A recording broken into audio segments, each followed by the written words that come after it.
జై భీమ్. ఈరోజు ముఖ్యంగా మీడియా సమావేశం పెట్టడానికి ముఖ్య కారణం ఏమిటంటే ఈరోజు మా కార్యకర్తల సమావేశం అనేది ఇక్కడ ఎన్జీ హోమ్లో జరగడం జరిగింది. ఈ కార్యక్రమం ముఖ్య ఉద్దేశం ఏంటంటే గ్రామ స్థాయిలో నుంచి,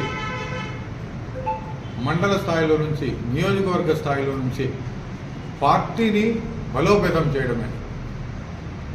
ఆ దిశగా ఈరోజు కొన్ని కమిటీలు కూడా వేయడం జరిగింది. మండల కమిటీలు, సెక్టార్ కమిటీలు, బూత్ కమిటీలు, ఈ కమిటీలన్నీ ఫుల్ఫిల్ చేసి బహుజన్ సమాజ్ పార్టీని బలోపేతం చేయడమే మా ధ్యేయంగా మా కార్యక్రమాలు అనేది జరుగుతున్నాయి. ఈరోజు కూడా ఎంతోమంది యువకులు, దాదాపు 60-70 మంది యువకులైతేనేమి, వృద్ధులైతేనేమి చాలామంది కూడా ఈరోజు పార్టీలో జాయిన్ కావడం జరిగింది. అది మాకు చాలా సంతోషకరంగా ఉంది.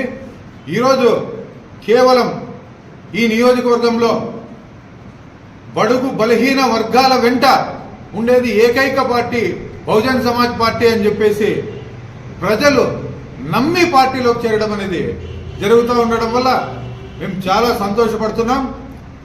ఆ నమ్మకాన్ని ఒమ్ము చేసుకోకున్నట్టు మేమైతేనేమి, మా పార్టీ నాయకులైతేనేమి, మా క్యాడర్ అయితేనేమి ప్రజల పక్షాన ఉండి, ప్రజలకు వెన్ను దండుగా ఉండి, ప్రజా సమస్యలపైన అయితేనేమి, అవినీతి పైన అయితేనేమి ప్రతి కార్యక్రమంలో ప్రజల వెంట ఉండి పోరాడుతాం అని చెప్పేసి తెలియజేస్తున్నాం. రేపు జరగబోయే లోకల్ బాడీ ఎలక్షన్లో కూడా బహుజన్ సమాజ్ పార్టీ ఎన్నికైన క్యాడర్ కూడా మేము ఇక్కడ క్యాడర్ క్యాంప్స్ అనేది నిర్వర్తిస్తాం.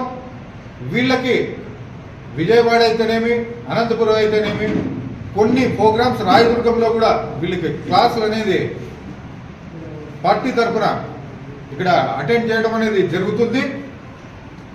ఆ క్లాసులు ఎట్లా ఉంటాయంటే గతంలో చరిత్రను చెప్తూ ఇప్పుడు జరగబోతున్న చరిత్రని రెండిటిని అవపోసన బట్టి వీళ్ళ కార్యక్రమంగా ఏ విధంగా ముందుకు పోవాలా, పార్టీ అజెండా ఏమి, గతంలో ఉండే నాయకులు చేసిన సేవా కార్యక్రమాలు ఎటువంటివి, ఇవన్నీ వాళ్ళకి క్షుణ్ణంగా తెలియజేస్తామని చెప్పేసి తెలియజేస్తూ జై భీమ్.